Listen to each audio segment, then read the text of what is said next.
Welcome to Talking Business and Life with Claudio Relsano and Steve Mancini. Claudio and Steve will share their business and life experience to help you grow your business and improve your life. Here's Claudio and Steve.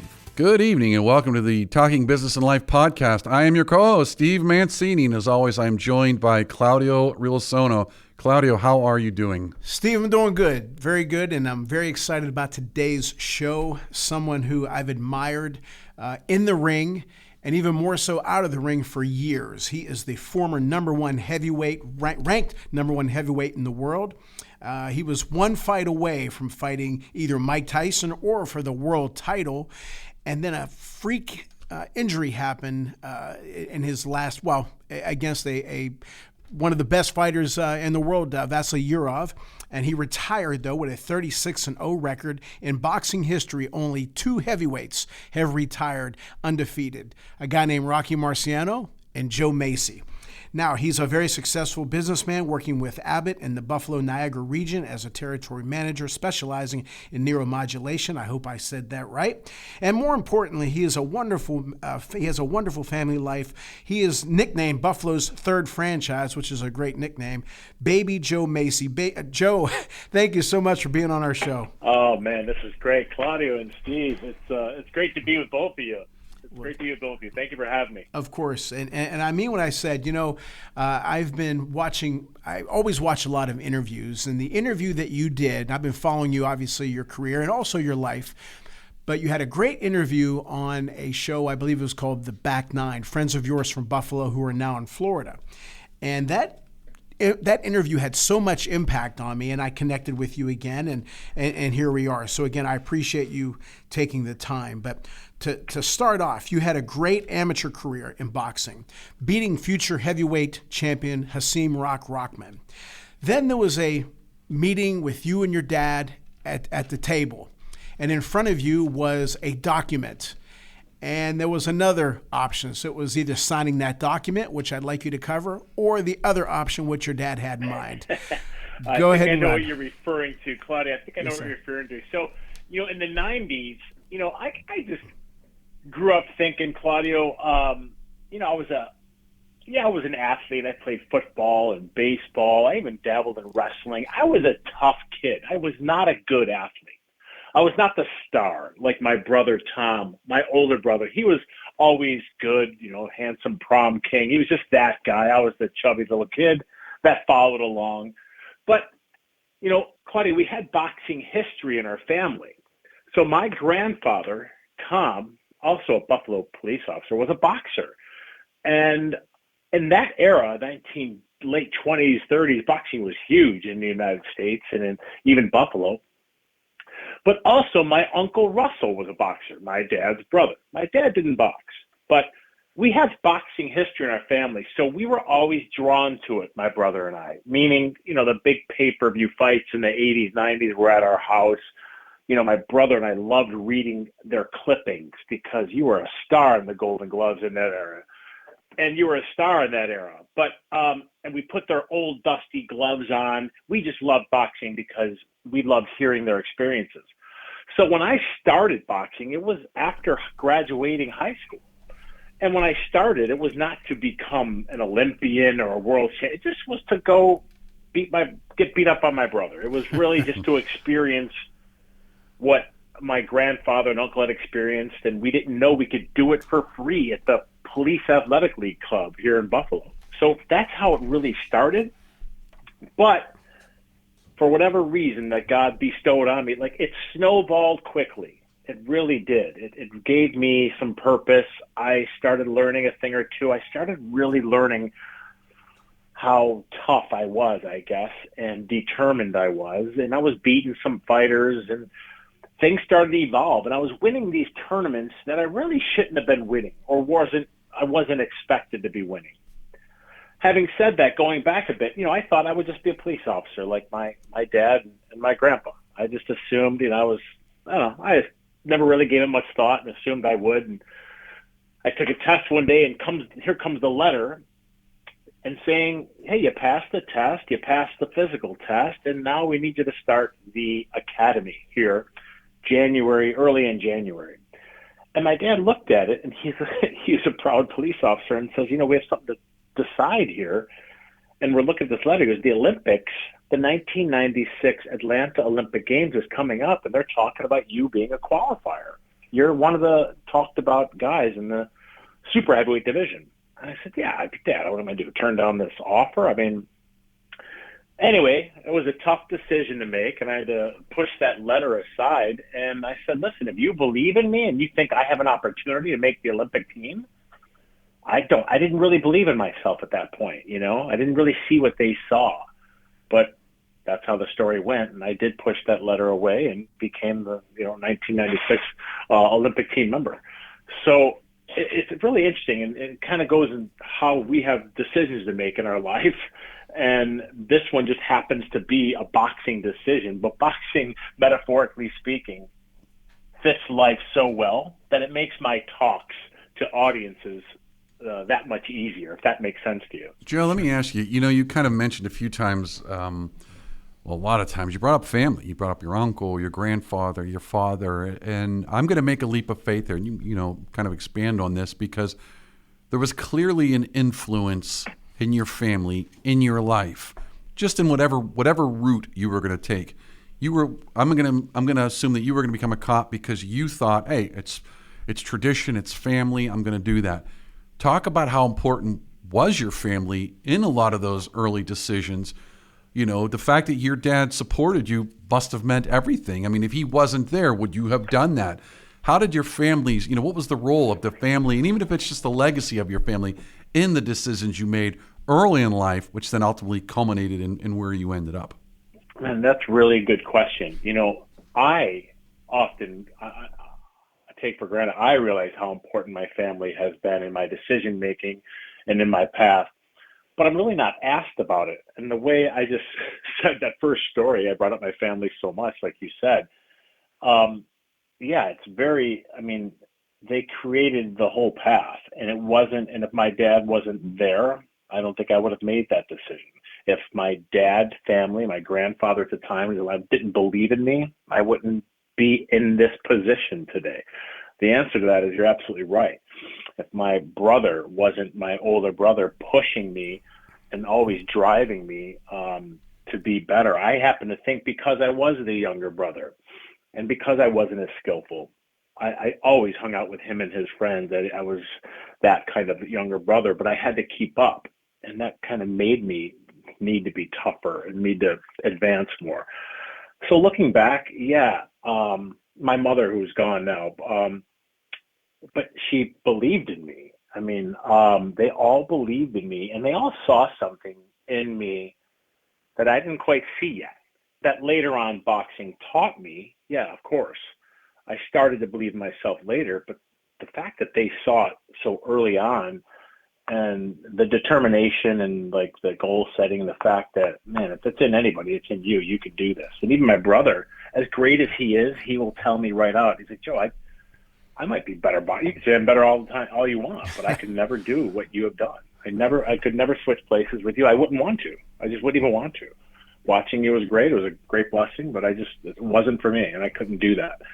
And for him to say that, so I guess to say family is so impactful in my situation, which they became my business partners essentially in the sport of boxing. We were a family unit. We were just a team, and it's really uncommon in the sport of boxing. It's uncommon to be a successful family team, but we conquered that. We did it very well. And you know what? And by the way, real quick, I was going to mention that not all families make good business partners. We'll leave it at that. Claudio, your turn. Yeah, that's true. So you got lucky there, Joe. You got lucky. Well, There's a lot of father-son relationships in boxing that, I could think of many that just went awry. Right. They just didn't. And not even limited to boxing. You've seen. I've seen court cases with other sports where the athletes are suing family members and parents. Yeah. Because when they were so young, they signed these, like they're 18, 19 years old, and the parents say, don't worry, we're going to take care of you. We're going to put this in a trust. And the next thing you know, the money's gone. It's like, where the hell's the money? And, I could not imagine screwing my kids over. I couldn't imagine it. It's so odd. And you think about what happened in my situation that boxing, I always say it's not a collegiate sport. How does that make things different? Well, boxing's a very poor ghetto sport. It's a wonderful sport, believe me. There's no better sport in my eyes. But it's a very difficult and disturbing business. There really is no organization like the NFL or NBA that monitors it.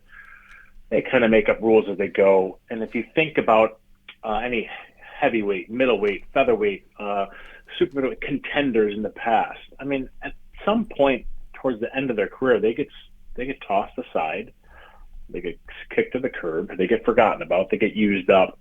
When I'm not talking about the 4, 5, 6, 10 stars we could name off the top of our head. They don't really fit into this category. But the fact that I had my family around me, and they were all good in their role. My father was an excellent marketer. I mean, he was great at marketing the brand. And I had my trainers, Juan and Sugar De Leon. They're in Puerto Rico now. And they were excellent. They're exactly what I needed. How, like, God put these things all into place. My co-manager, Bob Spagnola in Houston, who took a nice, slow, easy path with me. We had everybody right in place. And we were a family and are still a family today. My cousins were my attorneys.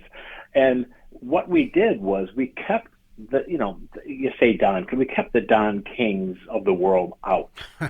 And, we went to Don's home more than once, and he was wonderful, and he was great, and he handed me over unsigned checks for $1 million and said, just take this, and, I'll sign it when you agree to it. And we didn't have to do that. Does he love America? Does he really love America as much as he says he does? That's what I want to know. He says he does. He says he does. He should. He better. He should. Yeah, he should, right? That's the guy who should. He's an interesting character. He's well-read and well-educated. He's read a lot of books, and he's an interesting guy. But, what we created here in Western New York or upstate New York, we did because of my dad and the marketing and the brand that we built, and we had something unique. And I think that in the sport of boxing, you have to be more than just an entertaining fighter. You have to have something unique. And we had Buffalo, and we had New York State, and we had the crowd. And Don King says, look, you can't make it out of Buffalo. You just can't. You got to come to my camps in Vegas, in Florida. And we said, well, we can train anywhere we want, but we're going to have a lot of our fights in Buffalo. He says, never. It'll never work. And then after we're selling out the arena with over 20,000 people, he's calling us saying, I got to come help you guys. And we're like, no, we don't need you, So that was what was unique about us. We didn't really have to tie ourselves down to any major promoters, although we did work with Sugar Ray Leonard, and we did work with Tony Holden, who were all great partners for what we needed them for, but we didn't have to hand our life away and our career away. And we can't forget Jimmy Birchfield. Jimmy's a good man. And Jimmy Birchfield was just talking about Jimmy in Connecticut. Yeah, he's wonderful. He really was great too. Yeah. Hopefully he's still doing well. He is. Yeah, I talked to him recently. And good. Yeah, and he's still at it, Joe. He's still promoting fights. Looks great. And he's like 83, 84. He was on our show here. And he's doing great. I saw him last year at Vinny Paz's Hall of Fame induction. So he's doing great. He's still at it. That's great. Yeah. I'm going to reach out to him. That is great. That's good to hear. Yeah. Okay, now you did. I wanted to talk about your dad being the first believer. He wanted to bring boxing back to Buffalo. And the thing that attracted me to you years ago, Italian guy, sure, but the relationship with your mom, the relationship with your dad, because I had the same relationship. And your dad believing that he could bring boxing back to Buffalo through you, and you became Buffalo's third franchise, which is a fantastic nickname. Tell us about that climb and right before the Urov fight. Oh, God.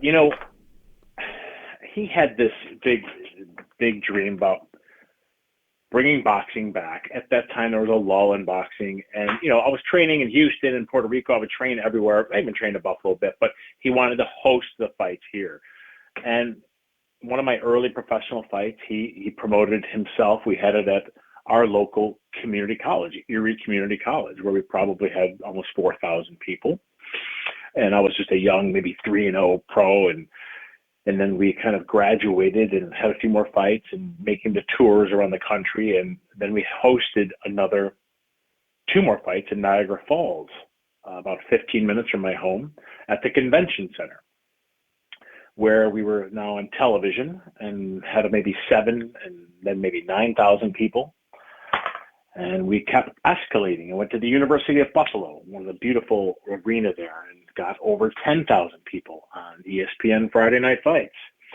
And after that fight, I remember people telling me that's the greatest sporting event they'd ever been to, and it was so loud we couldn't even hear the TV announcer. And my dad goes, "Okay, well," he goes, "we got to go to where the Sabres play now. We got to go to then the HSBC Arena." I said, "Get out of here! That's absurd. That's just crazy." And I never really believed it, but we had 3 successful sellouts there. On first one on ESPN, the other 2 on HBO, and I couldn't believe being in the locker room. I remember our first fight there, and it was ESPN Friday Night Fights, and like I said, there's not a seat in this house. There's with the floor seats, there's got to be 22,000 people here, and I just took a peek out there, and I just couldn't believe. I say what he had done. I mean, what we all had done. Our team really worked hard. We marketed myself in the community.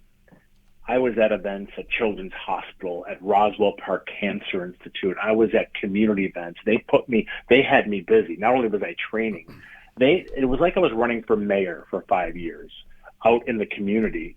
I was on TV morning shows as co-hosting, and the AM Buffalo show. The elderly people thought I was a TV, like a TV talent instead of a boxer. That's how much I was out and about. And I look back now and I realize what my dad was really doing with me. And it was pretty eye-opening and life-changing. I got to see some things. I got to be the guy that's starting to walk Children's Hospital hallways. I have some friends that were getting therapy then that are now adults, and kids that were getting infusions with Cancer Institute, walking the halls with Rob Ray and Jim Kelly, who became friends of mine because that was closer to my era. And I'm thinking, man, I'm getting to do this, and it's kind of eye-opening as a young punk kid, and it taught me, a lot about, why I'm really doing this and why I've got this gift and this talent. And it was kind of eye-opening, but it was really great. And then, but in the marketing end, it really worked. And, again, we became the 3rd franchise, and I'm 50 years old, people still call me that and remember those great, wonderful days and those fights. And everybody has a great story about those nights. Joe, I'm glad you played and won, played and won or fought and won in the Buffalo Arena, because somebody had to win where the Sabres play. So I'm sure they appreciated you going there. I want to talk about something. Well, they finally made the playoffs last year, so good for them. I think they got a good core. I just hope I hope that wasn't a fluke. I still think they're missing a few pieces to go deep, but they've got a good young group there. We're not going to talk hockey, but I was surprised. I agree with you, though. A few years ago when they got rid of Eichel, I was like, I don't know what the hell they're doing, and then I think they actually had a plan and stuck to it because he wasn't working there. I think so too. No, he wasn't. So let's talk about. I want to talk about something that you brought up God. Obviously you must have some faith. You talk about the closest of your family, and in the same breath, you talk about boxing. We know how the sport of boxing is. You watch it, you realize it's just guys getting in the ring, and there's it's not a good evening, sir. I'm here to dance with you. You're going in the ring to beat the hell out of the guy, and hopefully you're the last one standing. And then you kind of flip, you switch gears and you say, I'm in a hospital with kids and, cancer patients. Did you ever struggle with, I don't want to call it like the barbaric nature of boxing. Like I love boxing. It's fun to watch, but I try and do, live my faith as best I can. But, there is something to be said about you've got to be mean, you've got to be nasty, you've got to be, for lack of a better term, courageous to go in there knowing you're going to take shots.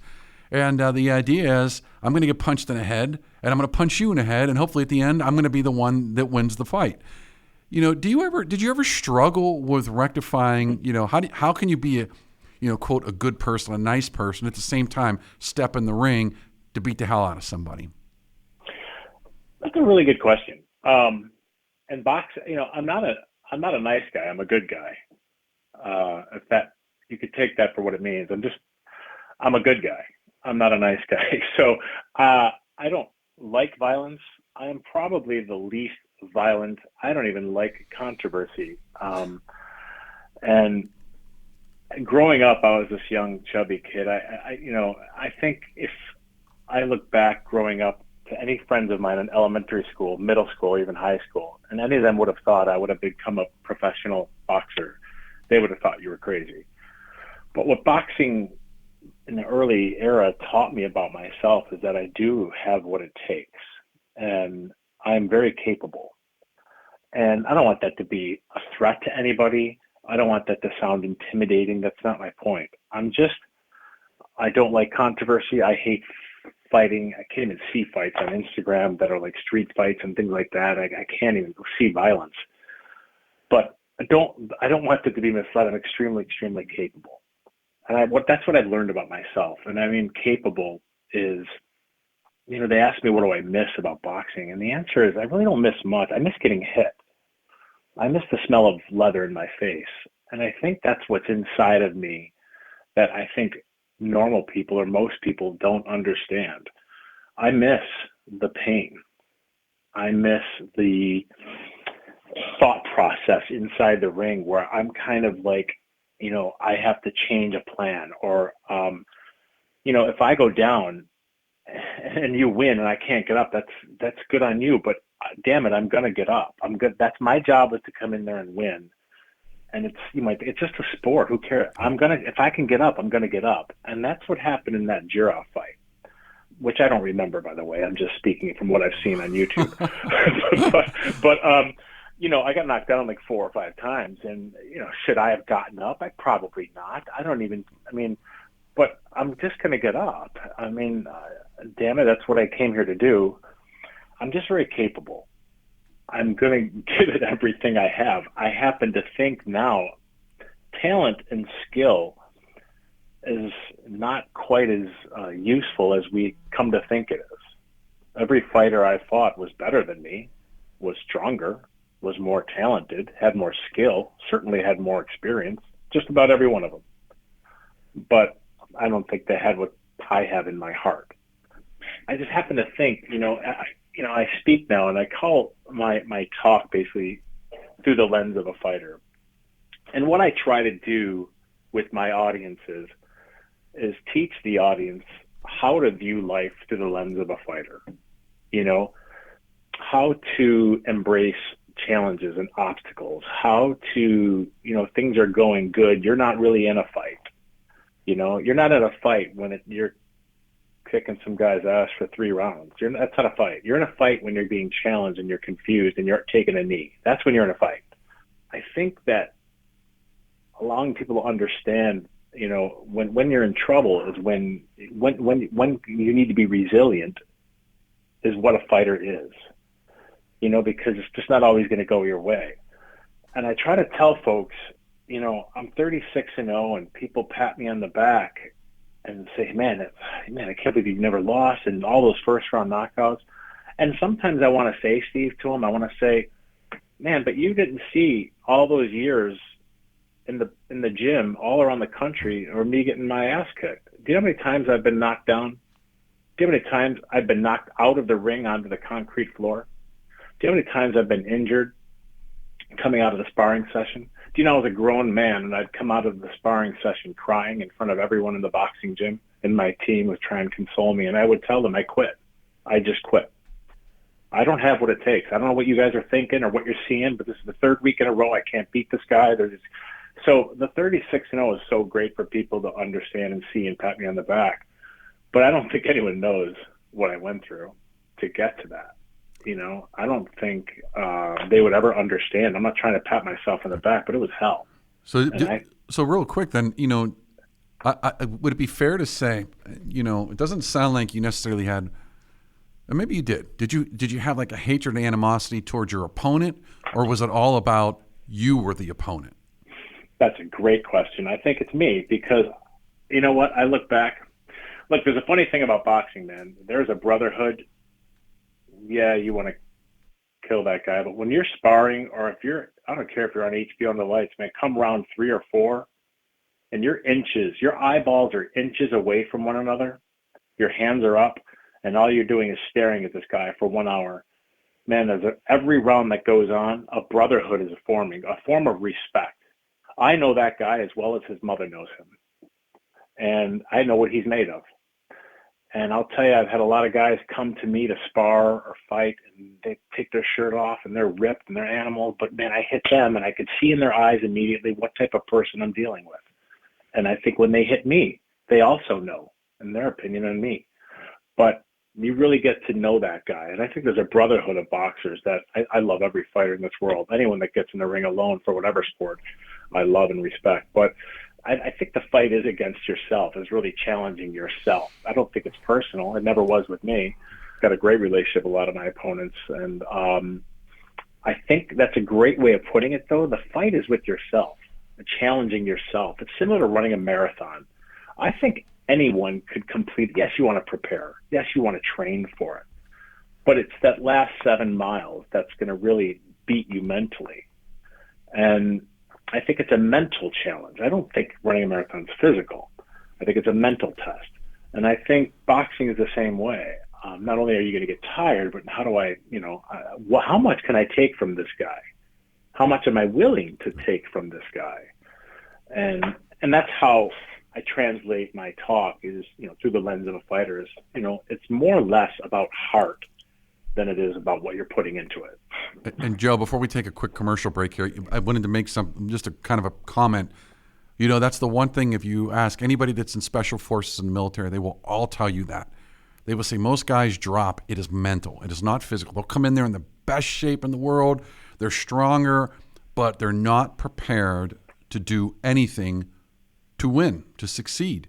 And ultimately, a lot of our failures aren't because we can't do it. It's really because, truth be told, is you don't want to do it. Because if you really wanted it, you wouldn't quit. I mean, let's be honest. Everybody has a breaking point, but there are a lot of things that we could do more of. We just simply say, I'm tired, or I don't feel like it. It's not worth it. And we quit. And that's the mental game. But Joe. And that's a fact. Right. And now, Joe, we're going to be right back. We're going to take a quick commercial. So folks will be right back. This episode is brought to you by Riley and Calazo Insurance, right here in Pittsburgh. I've gotten to know Matt Calazo, and one thing that's obvious is he genuinely cares about taking care of his clients. Whether you need home, auto, business, or life insurance, Matt and his team take the time to understand your situation, explain your options, and make sure you're properly protected. They're not just trying to find you the cheapest policy. They're focused on getting you the right coverage at a competitive price. And when you have a claim or a question, you'll be talking to a local team that actually answers the phone and has your back. If you're in the Pittsburgh area and it's been a while since you've reviewed your insurance, reach out to Riley and Calazo Insurance for a free coverage review. There's a good chance they can help you save money while improving your coverage at the same time. Give them a call today at 412-487-4004 and be sure to let them know that Claudio sent you. Ciao, Chrissy. Your Italian got so much better. Brava. Grazie. It's because I learned the best way possible. How so? Well, I learned that with apps, grammar books, and even YouTube videos, I could only get so far. I had to immerse myself. I noticed I did best when I was in Italy visiting family. That's where my level really soared. And wow, did it work? Thanks. I became much more confident, fast. That's why I created Footsteps Through Time. It's an Italian language experience. You don't just take Italian classes, you immerse yourself in a real Italian village. With lots of fun activities and excursions, it's life-changing. I see. So, no more boring grammar, impersonal apps, just real conversations, real culture, and delicious food, of course. Exactly. I'm so excited about this. Learn Italian by actually becoming part of the local community for a week and living it. So if you've been dreaming of Italy and the language, check out Footsteps Through Time in Italy.com. Book now and join the experience. Andiamo! Thanks to Greater Pittsburgh Travel. For any of your travel needs, let Tom and the team at Greater Pittsburgh Travel know, and they'll take care of you. For more information, call 412-331-2244 or visit their website at www.greaterpittsburghtravel.com. And we want to thank the Calabria Club of Pittsburgh. If you're interested in learning more, you can find their contact information on Facebook at Calabria Club of Pittsburgh. Again, thanks Domenica and the team at the Calabria Club of Pittsburgh for your support. Hello everyone, my name is Claudio Relsano, and I am the author of the book, Lead from the Heart Up, Not the Neck Up, How to Create a Positive Winning Culture on the Field and in the Office. my years as a head baseball coach and a general manager of a pro baseball scouting company, I know that my leadership experiences that I've included in this book will help you become a better leader. You can get the book at ClaudioRelsano.com. Speaking of ClaudioRelsano.com, you can listen to my show, The Claudio Relsano Show, where I've interviewed such legends as Mario Andretti, Dick Vermeil, Rocky Blyer, and many, many others. And I also have an entrepreneurial program there talking about my entrepreneurial experiences. So hopefully that'll help you, and hopefully you will enjoy that. And also, Sports Corner, hosted by Ralph Williams, co-host with myself, Jim Frazier, and Luther Dupree Jr. We appear on 92.5 FM, 1250 AM, The Answer, Salem Radio, every Saturday here in Pittsburgh, 2 p.m. to 3 p.m. I hope you enjoy the show. I hope you enjoy all the shows, and I hope you enjoy my book. We'd also like to thank Chris Gonzalez from the Knights of Columbus. If you have any questions about joining the Knights of Columbus, reach out to Chris Gonzalez at 412-605-9074. Okay, welcome back to Talking Business and Life with Steve Mancini and Claudio Relsano. Our very special guest is former #1 ranked heavyweight in the world, boxing heavyweight in the world, Joe Mesi. Joe, now tell us quickly, because we want to get into your after boxing life, because I was so attracted to that, obviously. But tell us about the Yurov fight, what happened, and the aftermath of that. Oh boy. Okay. So what you think, you might think to yourself how one punch or one 3-minute round, I don't know, or one day can change your life. And it did. I got, for years now, I've been going to bed thinking, dreaming, and obsessing about just getting the opportunity to fight for the heavyweight championship of the world. 3 or 4 of the guys I had already beaten on my path to the Yurov fight had already had their opportunities to fight for the heavyweight championship of the world. I never had gotten mine yet. So, you win this fight, and I'm getting the opportunity. And I did win it. But, late in the 9th round, I got knocked down, and then I got knocked all over the ring, and I won the fight. But did I win? And I'll let you guys decide that, because shortly after the fight, it was identified that I had a brain bleed, a couple of them. It's called a subdural hematoma. And I knew I had felt a little different, and it wasn't quite normal, but little did I know that if you ever have an identified or a subdural hematoma, you're never to box again in the United States. Well, we thought that was kind of unusual, and we fought it. And long story short, this was 2.5 years in Nevada State Supreme Court. So these are the best 2.5 years of my life. I'm 30 years old here. I felt like I was in my prime. And it took forever. I couldn't train. I couldn't do anything.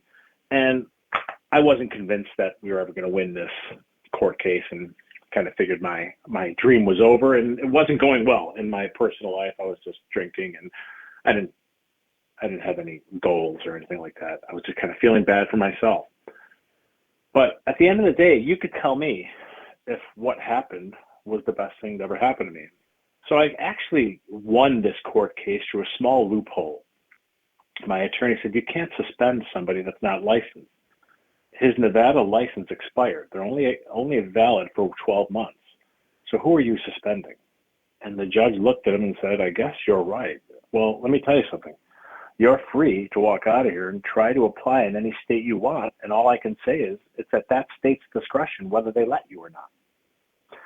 So that really wasn't a victory in my eyes, because who's going to let me fight? And Joe Mesi not in Nevada and Joe Mesi not in New York is really worthless. I could make money in Nevada. I could make money in New York.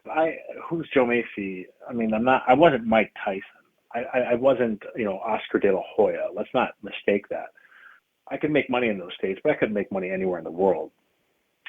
And we ended up fighting a few more times in lesser known states, in Arkansas and Puerto Rico and Connecticut, states that would license me, knowing darn well that New York and Nevada would never license me again. And after one of the fights, I think it was 2007, I said to my then girlfriend, who's my wife, I said, this is I'm not going to win this fight. I'm not going to fight just being a fighter like everyone else is. I have no value here. So I think I'm just going to quit. So I stopped. got married, and everything changed for the better from then on. Really, I mean, I got a career in medical device sales. I'm distributing medical devices now. I've been doing this for since 2009 or 8, and I love it. And really, the lessons I've learned in boxing translated so well in the sales world and in healthcare and medical devices and all of these ideologies. They all fit perfectly. I could talk to any sales team and really inspire and motivate them. And I'm not even a salesman, but I could really tell them how to win. So it really has translated quite well. And maybe some people think those 2.5 years in court were the best 2 years I had off. Who would have known? Because my next fight was, I was signing with Mike Tyson to fight at Ralph Wilson Stadium where the Bills play. And would I have gotten hurt? That's possible. I don't know the answer to that question, really. So maybe everything did happen the way it was supposed to, There's certainly a side of me that believes that. Joe, as I said, you had a great interview with two of your friends, formerly from Buffalo, now in Florida. And I'm going to go over a few things that you said in that show. Please describe what you meant when you said success and fulfillment. Well, I took that. I was speaking to some former athletes, a couple of organizations that there are, and, you think about the average NFL career is 2 to 3 seasons. I was speaking to this group and trying to motivate them by saying something along the lines of anyone that has enough value, that's blessed enough to make it to any professional level of any sport, you probably likely have a higher calling than just that sport. I just firmly believe that. I mean, you already have a story to tell. I don't care if you were in that, played for the Detroit Lions for 2 seasons. Man, you got there. You made it to less than 0.05% of the planet. You got a story to tell, and you have a higher calling. It doesn't end here. It just doesn't end here. So, I mean, God put you on that path for a reason, and God put you here for a reason, and that success and fulfillment aren't the same. They just aren't the same. They're not the same category. I'm completely fulfilled. And there were many years I wasn't fulfilled. But damn it, success in my eyes is what I'm doing right now. I was talking to you guys in my home office, and got my 2 high school kids, and this is success. I'm living success. So success and fulfillment are not the same thing, and you have to understand the difference between the two of them. And I think it helps with audiences like that. Joe, as you know, I was, and Steve is tired of hearing about it, I was contemplating whether to stay at Carnegie Mellon or not, or go back, And then that interview, when you said that, success and fulfillment, that entire interview helped me. And then you sent me a very nice video note, which I appreciate very much. And again, I decided to step away, and I'm very much at peace with it. Now, Greg Norman always used to say, I want to prepare for my life when I'm no longer #1 golfer in the world, which is something that I've been preparing for when baseball, even though I'm still scouting professionally, I'm no longer coaching, but I still want to prepare for my life when I'm no longer in baseball, whether I don't want it or it doesn't want me. You didn't have that opportunity because of what happened, that freak punch. So how did you pivot from boxing to, and all the attention and the money and the baby Joe Mesi and the third franchise, Buffalo's third franchise, to what you're doing now? And you're incredibly successful now, and I'm sure fulfilled. Tell us how that pivot came about, and how you dealt with it, and how you are today with it. I think that's the toughest part of it, really. Especially for me, because locally I was made up to be this local celebrity, and for whatever that meant when you're in your 20s. But it was an identity crisis. Claudio, it was that court case was a few years long. I couldn't train. Then I was able to train, and then and then I quit boxing, and a couple of years go by, and my 2 friends talked me into this career, medical device distribution and selling, and being in the operating room, and I'm wearing scrubs into hospitals, and I'm thinking, even for a while, I'm like, who am I? Even physicians and surgeons are calling me Baby Joe. It was weird. I didn't even know who I was. Did I not finish out what I was supposed to finish out? Am I doing the wrong thing? But I really feel like because boxing was my constant for 18 years. It was my constant. Now, did I think I was going to do it forever? No. And do careers, every sporting career, 90% of them end in injury. So I had to find a new constant, and it certainly isn't selling. That's just what I do. My new constant is my faith. It's this family I've created, and I have to think it's sharing my story and my principles. That's my constant. My faith, my family, and sharing my story. It's not my job. It's just what I do. I happen to still support the sport of boxing. I always will love and support boxing. I don't love and support the business of boxing. That's not why I don't coach fighters. I don't train fighters. I don't own a boxing gym. I don't manage fighters. I don't promote fights. I love to attend live fights. I love to be at fighting. Nothing I love more than boxing and boxers. I don't want to be around the business. That's not for me. And I don't want to be around it every day. I don't want to be around it every day because I feel like, after being a long, drawn-out, depressed process, I also realized I woke up one day thinking, I don't have to hang my hat on this. Look, I'm successful today, and I'm not doing anything to do with boxing. But I will never forget what it taught me. I think everybody should get punched in the face at some point in their life. I think everybody should box at one point in their life. It changed my life. I fully believe that it did. And I think one punch, it's just, if I could write a book, everybody should get punched in the face once, because it's really going to tell you who you are. And, I found out who I am, and it just was a blessing for me. That might have to be the title of your memoirs. Everybody should get punched in the face. It's a catchy title. I kind of like that, actually. I want to ask something though, because you've had two very different careers. You were a professional boxer for a bunch of years. Regardless of how you left it, you left the sport. Now you're in another career, and you'll probably say, and I think most people would be foolish if they couldn't say, hey, I'm not the same person at 50 that I was at 25. Well, there might be some values that were instilled in you, that you've carried your whole life, but you're probably not the same person. If you could go back in time and tell your younger self something, say at 18, 19 years old, what would you tell yourself after that career and now this kind of new chapter in life, which is not new because you've been doing this for a while as well. So you've lived the family life, and it sounds like you're fulfilled in it, and that's an awesome thing.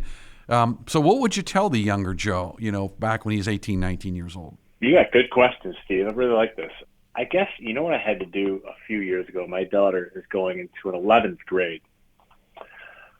And I only say this because I stumbled upon this letter I wrote her. I guess when she entered 9th grade at her Sacred Heart High School, the fathers all had to write letters to their daughters that they will read on the day they graduate. And I thought, that's a great idea. I'm really glad they did that. Anyway, I'm cleaning out my drawer, and I found this letter I wrote, and now it's already been 2 years, so I read it again. But I think similar to what I would said to her in these types of words was, I took a risk, and I would tell what I told her in this letter more or less is to take calculated risks. I think a lot of people don't take the risk of opening a business or following their passion. I don't care if it's becoming a chef, doing something, they will avoid it because they think it's difficult. They won't have the money. I think just take the risk. This is the only life you've been given, and taking a calculated risk could lead to success and victory. I'd also tell them and teach them about resilience, because, resilience is everything in my eyes. And resilience doesn't exist without loss or suffering. So I can't tell you I can't even tell you if my kids have resilience, because they're in 9th grade and 11th grade and they haven't had that yet. I don't know what type of people they are yet. I know they're great kids. I know they're very polite. I know they're well-mannered. I know they do well in school. But I don't know what type of person they're going to be yet. They're just not old enough. They've had a pretty sheltered. I don't know how they'll handle resilience. They haven't had that just yet. And it doesn't exist without loss or suffering. And Joe, you know what? And Joe, I want to chime in because you know what? You've touched on something that's really important. And this is a struggle that a lot of parents have. Because on one hand, you love your kids and you want to protect them and you want to give them the best life. The problem with that is, and you kind of touched it, they become sheltered. And now they don't really know adversity. But it goes back to your whole premise of everybody should be punched in the face. So it's kind of like, how do I, and I say this figuratively, not literally, get my kids punched in the face so that they go, aha, I get it. Life is actually not so bad, and here's why. Because I think, to me, that's a whole societal issue right there, is that people have not been punched in the face, either literally or figuratively, and therefore they don't know how to respond to any kind of adversity because they're not tested. And I think you're kind of touching on that. And it's interesting that you're talking about your kids. Steve, that's exactly what I'm trying to say. Resilience is my favorite word. And again, if you could live this life without it, great. No one does, because pain is unavoidable. But we're going to have pain. But how do you react to it? And my kids have seen me speak where I'm like, those days in the gym when I said I'd come out of the ring, there were many of them crying, bleeding, in pain. When I say I got my ass kicked, I got it kicked. I'm saying, and everyone gets beat up. I'm saying just bad months, bad times. Like, I look back now at age 50, those days were given to me for a reason. Those are the days that I call my steps to success. Because I didn't learn anything the night I knocked out DeVarrell Williamson in 60 seconds on HBO. That just went the way it was supposed to. What did I learn or take from that night? Zero. Nothing at all. But what did I learn from those days and weeks and months in the gym when I was bleeding and crying and I wanted to go home? If I would have quit in the spot, if my dad and coach let me, I'm telling you, I was in hell. And, we just don't have, resilience doesn't exist without hardship or failure or tragedy. So then we'll see what type of person you really are, I guess. Joe, our final question, and I appreciate you taking the time. I love listening to your stories and again, appreciate you being on the show. What would Mrs. Barbara Mesi say to you today? Gosh, that was going to choke up there. I think she'd be most proud of this family that my wife Michelle and I have created. My stepdaughter is 30 years old now. She's a physician assistant, and I have my first 1-year-old granddaughter moving in just houses away from us next month. And I think she'd be most proud of that. But I think she'd be most proud of what I think I made of myself. And I think she would see now what boxing really meant to me today. She loved it, but she hated it. She was my biggest fan and supporter, but darn it, she wished it wasn't boxing, if that makes any sense. And she had lupus. She would be in bed if my fight was on television, my God, the stress would just kill her. She was my biggest fan, but I think if anyone would see what boxing did for me in this lifetime and what it taught me and who it made me, I think she could see it right now. And I'd love for her to see that. And, it really is, it taught me so much about myself and so much about life, and the metaphors and parallels are just too great. And I think she would see that. Well, Joe, trust me when I tell you, and I'll share the story with you one of these days, they definitely see it. I know that for a fact. Thank you. I'll give you an example in my life, but I haven't seen you since 2011, if you can believe that.